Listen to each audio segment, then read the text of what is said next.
Parlez-moi de toi, le podcast qui va à la rencontre de celles et ceux qui font l'étanchéité par Étanchéité Info. Retrouvez les dernières actualités et toutes les infos clés du secteur sur étanchéitéinfo.fr et sur LinkedIn.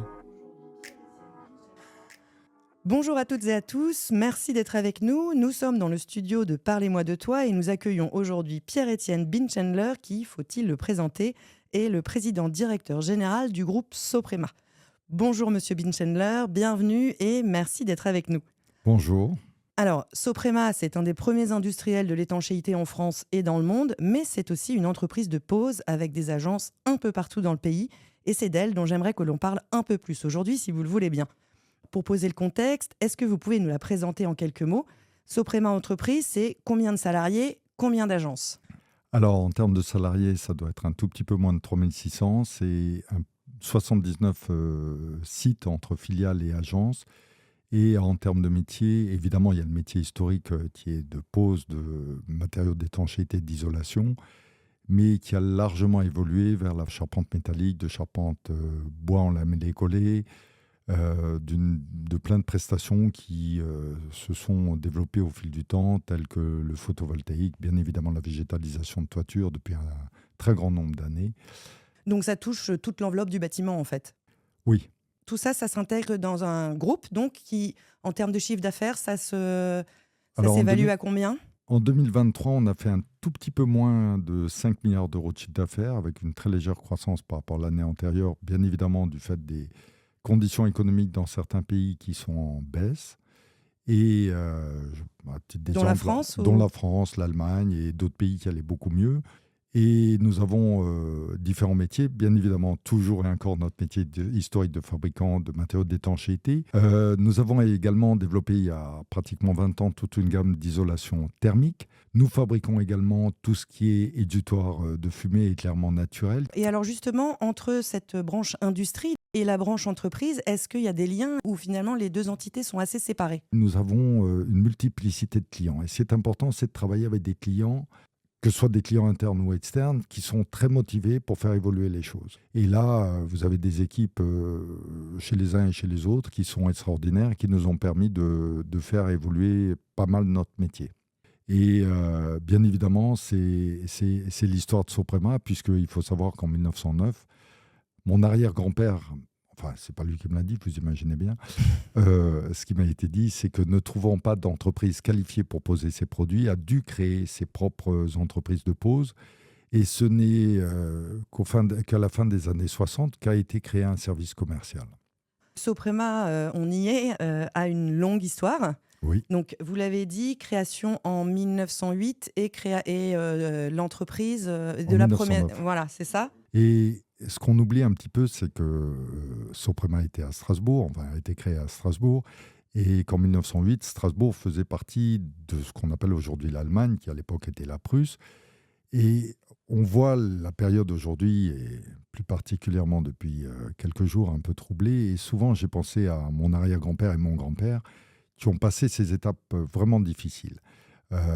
Faut quand même imaginer qu'en 1908, vous développez vos affaires, votre marché, c'est l'Allemagne, Berlin ou la Prusse. Et en 1918, tout s'arrête, votre marché devient Paris, Marseille, etc., etc. Et donc, il faut savoir complètement se réorienter du jour au lendemain. Lors de la période de la Deuxième Guerre mondiale, ils considéraient que les Alsaciens étaient des Allemands. Et là, mes arrière-grands-parents et mes grands-parents ne voulaient absolument pas travailler avec le régime en place et donc ont démonté leur ligne de fabrication pour pouvoir ne pas avoir à être obligés de le faire. Ce qu'on oublie un petit peu, c'est que Soprema a été créé en 1941, entre Noël et Nouvel An, en Avignon. Et la société historique s'appelait les Usines Alsaciennes d'Émulsion. Et ce n'est qu'après-guerre que Soprema a fusionné avec les Usines Alsaciennes d'Émulsion et c'est là où c'est devenu Soprema.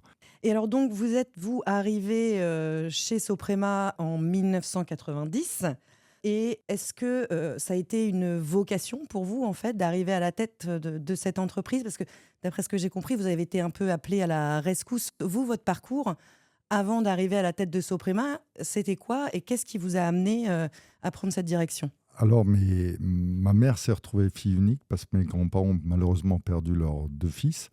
Et elle avait décidé de retourner dans la Suisse natale, puisque des deux côtés de ma famille, tant paternelle que maternelle, ils sont venus de Suisse. Et c'est pour ça que je suis né en Suisse. Et j'ai fait mes études supérieures à Lausanne et j'ai commencé à travailler dans une société américaine à Lausanne.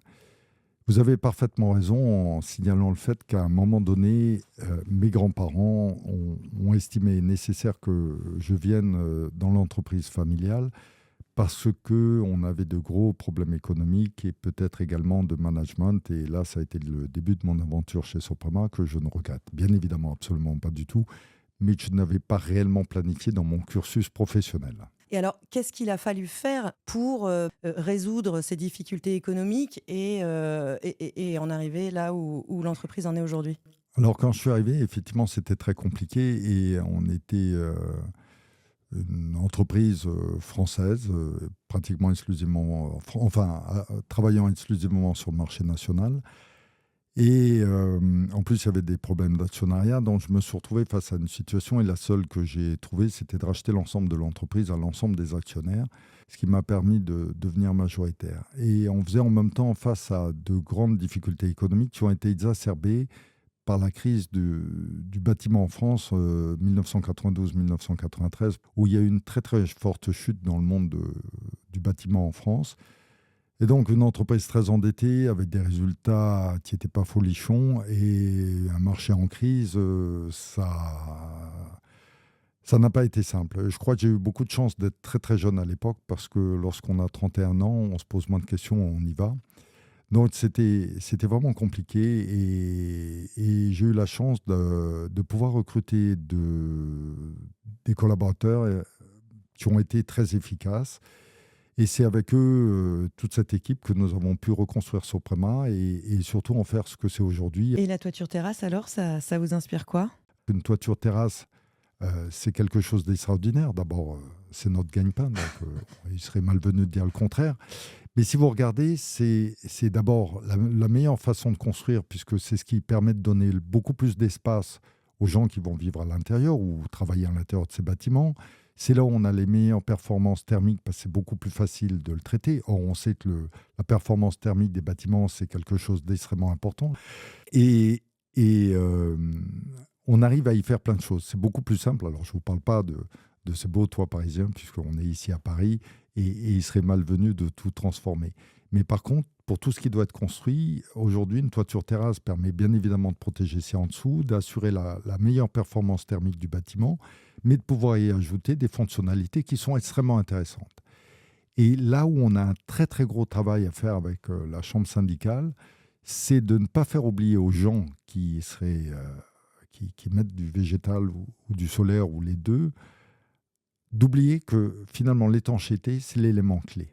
C'est-à-dire que si on a une fuite sur une toiture terrasse végétale ou une toiture terrasse solaire, les quelques économies qui auront été faites par le donneur d'ordre vont être ridicules par rapport à ce que va coûter la rénovation. Et ça, c'est tout le travail qu'on doit faire au niveau de notre chambre syndicale, en tant qu'entreprise également, pour faire savoir ça à nos clients et pas qu'on devienne l'accessoire d'un paysagiste ou d'un électricien.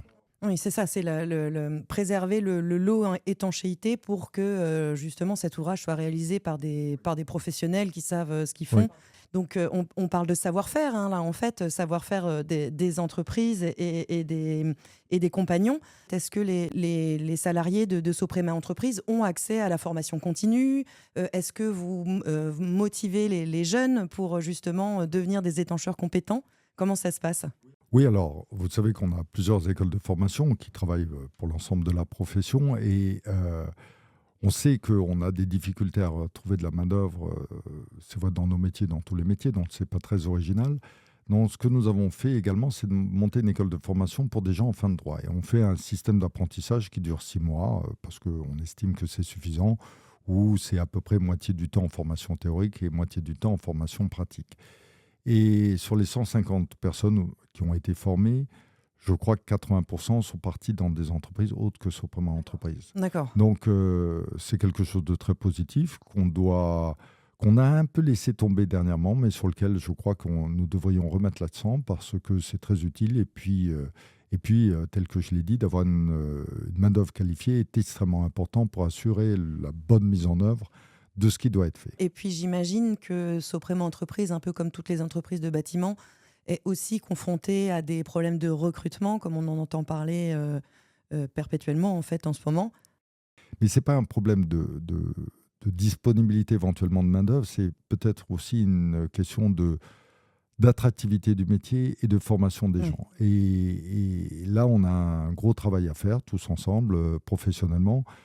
Le fait d'avoir réduit le poids des matériaux qu'on utilise sur toiture est extrêmement important. Les produits qu'on portait pesaient plus de 50 kilos. Alors à 20 ans, ça va, mais quand vous en avez 55 ou 60, il faut être un petit peu réaliste. C'est ça, puis c'est vrai que les conditions de travail, de manière générale, peuvent être un peu difficiles quand même, et tout ce qui peut les faciliter est bon à prendre en fait.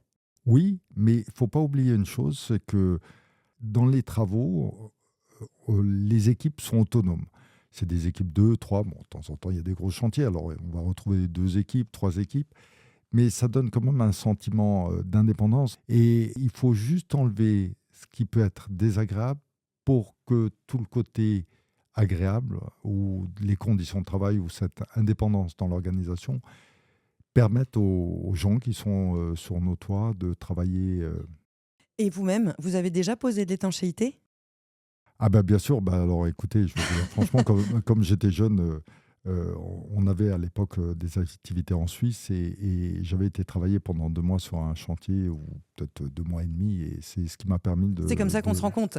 C'est comme ça qu'on se rend compte, effectivement. Et je ne peux recommander qu'aux encadrants d'aller faire ce stage pour voir ce que c'est le travail. Et alors du coup, est-ce qu'on gère différemment justement l'angle industriel et l'angle entreprise ? Parce que vous parliez d'humain. Quand une entreprise du bâtiment, ça ne se gère pas comme une entreprise, comme une industrie. Non, pas du tout. Dans les 2 cas, les collaborateurs, les collaboratrices sont bien évidemment extrêmement importants, mais dans une usine, les systèmes de contrôle sont beaucoup plus importants. Dans la partie travaux, et c'est quelque chose que j'apprécie beaucoup et je trouve extraordinaire, c'est qu'on va dépendre de l'équipe qui va aller sur place. Alors sur des gros chantiers, bien évidemment, il y a tout ce qu'il faut comme visite régulière des conducteurs de travaux, ou de la maîtrise d'ouvrage, maîtrise d'œuvre. Mais sur des plus petits chantiers, vous déléguez toute votre image de marque à une équipe qui va faire ce travail. Et donc, il faut avoir des gens bien formés, qui ont un bon comportement, qui vont faire un chantier propre, qui vont faire en sorte que votre image de marque ne va pas être altérée par peut-être un comportement indélicat ou un travail mal fait. Oui, bien sûr. Et alors justement aussi, est-ce qu'il y a des remontées terrain, qui vous permettent après, pour le côté industriel, savoir un petit peu où est-ce qu'il faut améliorer les choses en termes de conditions de travail ou d'innovation technique ? Tout à fait. Une toiture terrasse n'est fragile que par les points singuliers. Si vous voulez, avec les bicouches bitumineux, j'ai jamais vu de fuite sur une surface courante. Par contre, tous les points singuliers, que ce soit les relevés, que ce soit les points où vous avez les évacuations pluviales ou les sorties de toiture, c'est là où parfois nous avons des faiblesses, et c'est là où parfois nous pouvons avoir des désordres sur la toiture. Et c'est ainsi qu'on a sorti les relevés d'étanchéité liquide, qui au départ ont été très très durs à sortir, ce qui chez nous s'appelle le flashing, parce que ça changeait radicalement le mode de travail sur la partie finalement la plus fragile de la toiture. Et là aussi, on a plus de 25 ans d'expérience derrière nous. Il n'y a aucune pathologie derrière, parce que le produit, où il est posé, où il n'est pas posé. Ouais. Alors qu'avant, est-ce qu'il était bien soudé ? Est-ce qu'il n'y avait pas des défauts qui pouvaient arriver en cours de route ou qui n'apparaissaient que quelques années plus tard ? Et en plus, pour les poseurs, ça étend leur champ de compétences. Du coup, il faut savoir un peu toucher à tout, quoi. C'est ça. Et je pense qu'un métier, plus il est diversifié, plus il fait appel à des connaissances différentes, et quand même plus intéressant. C'est quand même mieux que retourner au temps moderne de Charlie Chaplin. Ouais. Et alors du coup, le métier d'étancheur, alors là vraiment, en termes de pose et d'application, il a donc évolué avec des nouveaux produits, des nouvelles méthodes, des nouveaux poids de rouleau, on en a parlé tout à l'heure. Comment vous le voyez, vous, dans 10 ans ? Quelles seront peut-être les prochaines évolutions à venir pour eux ? Là, on a quelque chose d'extrêmement important sur lequel peut-être que nous ne sommes pas encore suffisamment actifs, c'est toute la décarbonation de nos métiers. Nous avons fait notre bilan carbone il y a quelques années et on remarque qu'en faisant la totalité des 3 scopes, enfin pour ceux qui connaissent, chez nous, globalement, l'énergie, c'est-à-dire scope 1 et 2, ce que calculent toutes les entreprises, représente 5% de nos émissions globales. Mais l'usage et la fin de vie de nos produits, c'est 27%. Donc, il y a les matières premières. Là-dessus, il y a un gros travail à faire. C'est ce que nous faisons en tant qu'industriels. Mais il nous reste la mise en œuvre et traiter la fin de vie. Et c'est là où on a un énorme travail à faire. Ça représente chez nous 27%, donc je pense que ça devrait être à peu près le cas chez tous les autres. Et ça veut dire que la flamme du chalumeau va disparaître parce que c'est extrêmement émissif en termes de CO2. Ça veut également dire que les systèmes que nous avons eu l'habitude de développer, qui devaient assurer une pérennité pour 20, 25, 30 ans d'une toiture terrasse, voire plus, on va devoir les repenser parce qu'il va falloir penser à la démontabilité du système et surtout le tri sur les chantiers et le recyclage de ces produits qui sont issus de la déconstruction. Et là, on a un énorme travail à faire tous ensemble parce qu'évidemment, ça veut dire que les gens sur les chantiers vont devoir petit à petit changer dans leurs habitudes de mise en œuvre pour qu'on puisse démonter au bout de, même si c'est dans 20 ans ou 30 ans, les systèmes et ensuite trier et recycler ces produits. Donc, on a quelque chose de nouveau qui nous attend, sur lequel il va falloir former les gens et je trouve ça plutôt extraordinaire. Et je crois également, et je ne crois pas être naïf en le disant, que ça va être également le cas quand les uns et les autres, que ce soit nous-mêmes, des confrères, proposeront des solutions idéales qui répondent à ces besoins. Je suis sûr que les gens vont y adhérer très rapidement. Parce qu'on sait très bien au fond de nous, vous le savez très bien, vous-même, quand vous faites vos courses et que vous en jetez une partie parce que soit le packaging des produits ne permettait pas de faire autrement, de devoir jeter une partie, il y a quelque chose qui vous dérange. Donc ce gâchis, c'est quelque chose que les gens ne veulent plus voir et je pense que 80-90% du personnel sur chantier sera très sensible à la chose. Je le vois déjà en dehors du coût d'une benne à déchets. On voit très bien certaines entreprises s'organiser par rapport à cela parce que de tout mettre en vrac fait que vous allez payer le prix maximum alors que si vous triez parfaitement, vous avez intérêt à le faire, ne serait-ce que pour des raisons économiques, pour autant que l'écologie ou cette démarche-là vous intéresse peu. Et ça, du coup, ça va vraiment avoir un impact sur la composition des systèmes, la déconstruction. Ah, complètement. Et même la composition des matériaux, parce que le pétrole, d'abord, tout le monde sait que c'est une ressource finie. Donc, on sait qu'à un moment ou à un autre, on n'en aura plus ou il y en aura toujours, mais à quel prix. Et on sait également qu'il va falloir faire très attention à nos ressources. Et quand je vois les atermoiements sur MaPrimeRénov' ou d'autres solutions qui permettraient de faire que le bâtiment soit beaucoup plus performant dans sa consommation énergétique, me dépasse un petit peu. Mais si on rénovait de manière performante l'ensemble du parc immobilier français, qui peut l'être, c'est plus de 50 centrales nucléaires ça représente l'équivalent de 50 centrales nucléaires. On voit très bien que les besoins en électricité vont augmenter. Donc je ne sais pas si on aura encore des moteurs thermiques à partir de 2030 ou 2035. Les industriels vont également passer du fuel ou du gasoil ou du gaz vers l'électricité. Donc tout ça représente une augmentation extraordinaire de la demande en électricité. Et aujourd'hui, notre centrale nucléaire, c'est un supertanker qui vient d'Arabie Saoudite ou ailleurs, qui nous apporte cette énergie. Donc comment est-ce qu'on va substituer cette énergie ? Et c'est là où il y a un énorme travail et nous devons tous ensemble et collectivement sans cesse reparler de la rénovation performante des bâtiments. Et c'est très intéressant pour toute notre profession et finalement, ça va nous apporter un chiffre d'affaires complémentaire qui, aujourd'hui, serait le bienvenu. Et alors, dernière question pour finir, c'est quoi le quotidien de Pierre-Étienne Binchendler aujourd'hui ?